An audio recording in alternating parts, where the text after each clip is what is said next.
అందరికీ నమస్కారం. ఈరోజు నందనవనం కాలనీలో గణతంత్ర దినోత్సవ వేడుకలు చాలా ఘనంగా జరిగాయి. నందనవనం కాలనీ ప్రెసిడెంట్ అయిన వనమాల సురేష్ గారు ఈరోజు జెండా ఎగరవేశారు.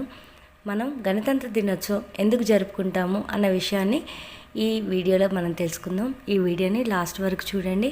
ఇప్పటి వరకు ఎవరైనా నా ఛానల్ని సబ్స్క్రైబ్ చేసుకుంటే ప్లీజ్ సబ్స్క్రైబ్. అలాగే ఈ వీడియో మీకు నచ్చినట్లయితే లైక్ చేయండి.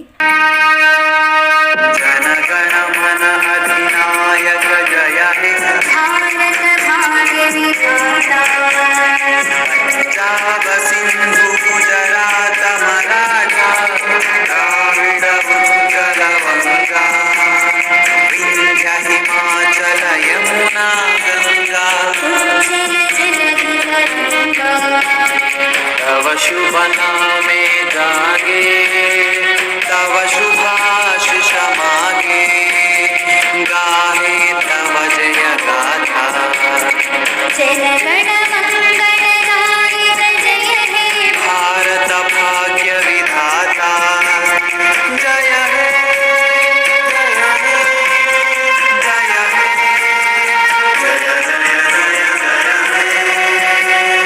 రిపబ్లిక్ డే జనవరి 26నే ఎందుకు జరుపుకుంటారు? భారత చరిత్రలో ఆ రోజుకి ఎందుకంతటి విశిష్టత అన్న విషయాన్ని ఈ వీడియోలో తెలుసుకుందాం. స్వతంత్ర భారతవని మొట్టమొదటి రాష్ట్రపతి డాక్టర్ రాజేంద్ర ప్రసాద్ 1950 జనవరి 26న 21 పిరంగుల సెల్యూట్ స్వీకరించడంతో పాటు భారత జాతీయ జెండాను ఎగురవేసి దేశాన్ని దాదాపు 200 ఏళ్ల బ్రిటిషర్ల పాలన అనంతరం 1947 ఆగస్టు 15న దేశానికి స్వతంత్రం వచ్చిన 1950వ దశకంలోనే భారత్కు సంపూర్ణ స్వరాజ్యం సిద్ధించింది. ఎన్నో త్యాగాలు చేసి తమ ప్రాణాలనే తృణప్రాయంగా భావించి ఎందరో స్వరాజ్య పోరాటంలో సమిధలుగా మారారు. వ్యాపారం కోసం దేశానికి వచ్చిన ఆంగ్లేయులు నాటి భారతావనిలోని పరిస్థితులను తమకు అనుకూలంగా మలుచుకొని దేశంలోని అనేక్యతను ఆసరాగా చేసుకొని క్రమంగా పట్టు సాధించారు. అనేక రాజ్యాలు సంస్థలుగా ఉన్న భారతావనిని విభజించు పాలించు విధానం అవలంబించి అధికారం హస్తగతం చేసుకున్నారు. దాదాపు 2 శతాబ్దాలకు పైగా ఆంగ్లేయుల పాలనలో ఉన్న భారతమాతకు సుదీర్ఘ పోరాటం తర్వాత 1947లో విముక్తి లభించింది. దేశ స్వతంత్రం కోసం వేలాది మంది ధన మాన ప్రాణత్యాగాలు చేశారు.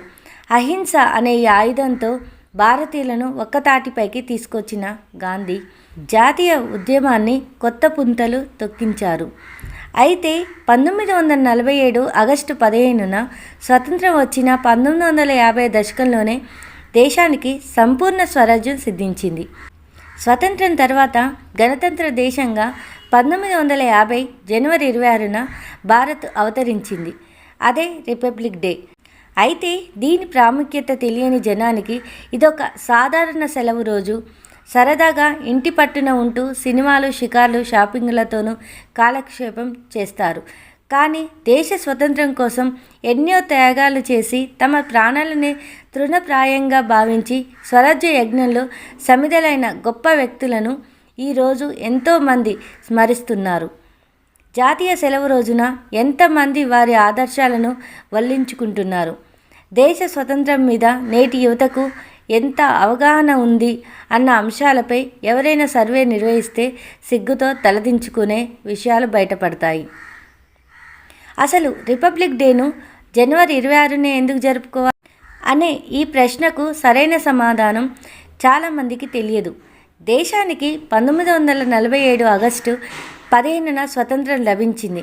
అలాగే 1950 జనవరి 26 నుంచి రాజ్యాంగం అమల్లోకి వచ్చింది.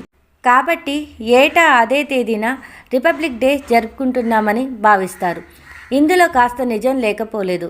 కానీ దీని వెనుక బలమైన కారణం ఉంది.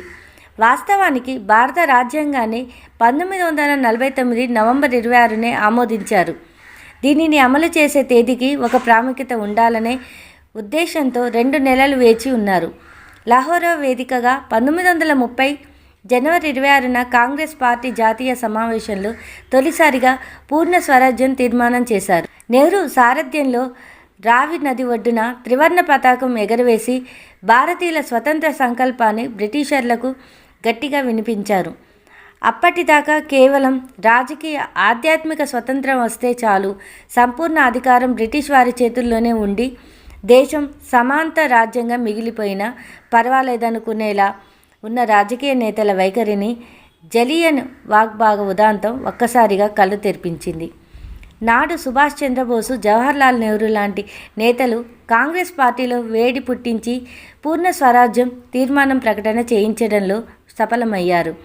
ఆ రోజునే స్వతంత్ర దినోత్సవంగా పరిగణించాల్సిందని కాంగ్రెస్ పార్టీ కూడా దేశ ప్రజలకు పిలుపు ఇచ్చింది.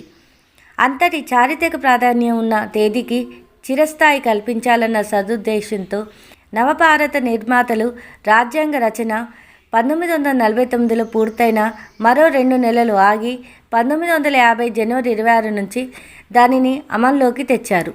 జనవరి 26, 1950 నుంచి బ్రిటిష్ కాలం నాటి భారత ప్రభుత్వ చట్టం 1935 రద్దయింది. ఆ రోజున భారత్ సర్వసత్తక సామ్యవాద లౌకిక ప్రజాస్వామ్య గణతంత్ర రాజ్యంగా అవతరించింది. స్వతంత్రం వచ్చిన తర్వాత దేశానికి రాజ్యాంగం ఉండాలని భావించిన నాటి దార్శనికులు, మేధావులు రాజ్యాంగ పరిషత్తును ఏర్పాటు చేశారు. దీనికి అధ్యక్షుడిగా డాక్టర్ బాబు రాజేంద్ర ప్రసాద్ను ఎన్నుకోగా, రాజ్యాంగ రచన ముసాయిదా కమిటీ చైర్మన్గా డాక్టర్ అంబేద్కర్ చైర్మన్ను నియమించారు. రాజ్యాంగ రచనకు ఎంతోమంది మేధావులు వివిధ దేశాల రాజ్యాంగాలను పరిశీలించి అధ్యయనం చేసి ప్రజాస్వామ్య విధానంలో రూపొందించారు. అనేక సవరణల అనంతరం 1949 నవంబర్ 26న దీనిని రాజ్యాంగ పరిషత్ ఆమోదించింది. భారత రాజ్యాంగాన్ని రూపొందించేందుకు 2 సంవత్సరాలు 11 నెలల 18 రోజుల కాలం పట్టింది. రాజ్యాంగ రచనకు మొత్తం 64 లక్షలు ఖర్చయింది. భారత రాజ్యాంగానికి 1935 భారత ప్రభుత్వం చట్ట మూలాధారం అయినప్పటికీ అందులోని అనేక అంశాలను ఇతర రాజ్యాంగాల నుంచి గ్రహించారు. బ్రిటిష్ పరిపాలన నుంచి విముక్తి పొందిన తర్వాత భారత పౌరులందరినీ ఒక ప్రజాస్వామ్య వ్యవస్థలో నడిపించడానికి, స్వతంత్ర పోరాట ఆశయాలను నెరవేర్చడానికి రాజ్యాంగ పరిషత్తును ఏర్పాటు చేసి ప్రపంచంలోని అతిపెద్ద ప్రజాస్వామ్య రాజ్యాంగాన్ని రూపొందించారు. ఇది జనవరి 26, 1950 నుంచి అమల్లోకి వచ్చింది. ఈ రోజున భారత ప్రజలందరూ సంపూర్ణ స్వేచ్ఛ మనస్తత్వం, సమానత్వం, లౌకిక తత్వం, న్యాయాన్ని పూర్తి స్థాయిలో ఒక హక్కుగా పొందడం జరిగింది. ఈ ఏడాది గణతంత్ర దినోత్సవం వేళ గణతంత్ర పరేడ్కు పోటీగా అదే రోజున సాగు చట్టాలకు వ్యతిరేకంగా భారీ ఎత్తున రైతులు పరేడ్ నిర్వహించడం గమనార్హం. ప్రజలు పోరాడి సాధించిన ఈ గణతంత్రంలో రైతులు, కార్మికులు లేకుంటే కండపుష్టి వచ్చేది కాదని, ఆ రోజు స్వతంత్రం తెచ్చింది రైతులే, ఈ 74 ఏళ్ల స్వతంత్ర భారతం యొక్క మనుగడకు కాపాడుతున్నది రైతులే అని ప్రజాస్వామ్యవాదులు అంటున్నారు. ఇక తొలి గణతంత్ర దినోత్సవం నాటికి డాక్టర్ రాజేంద్ర ప్రసాద్ భారత రాష్ట్రపతిగా ఉన్నారు. రాజ్యాంగం అమలైన తర్వాత ఆయన పాత పార్లమెంట్ దర్బార్ హాల్లో రాష్ట్రపతిగా ప్రమాణం చేశారు. ఢిల్లీలోని కర్తవ్య పథ్ వరకు 5 మైళ్ళ పొడవునా సాగిన పరేడ్ తర్వాత ఆయన ఇర్విన్ స్టేడియంలో భారత జెండాను ఎగరవేశారు. విదేశీ పాలన పూర్తిగా అంతరించి అధికారాన్ని అప్పగించిన గురుతులే రిపబ్లిక్ డే. స్వతంత్ర దేశంగా పురుడు పోసుకొని ప్రపంచ దేశాల కూటమిలో సంపూర్ణ స్వతంత్ర దేశంగా భారత్ చేరింది. జై హింద్. నాకు తెలిసిన విషయాన్ని మీతో షేర్ చేసుకుందామని ఈ వీడియో చేస్తున్నాను. ఏమైనా తప్పులు ఉంటే క్షమించగలరు. Bye bye.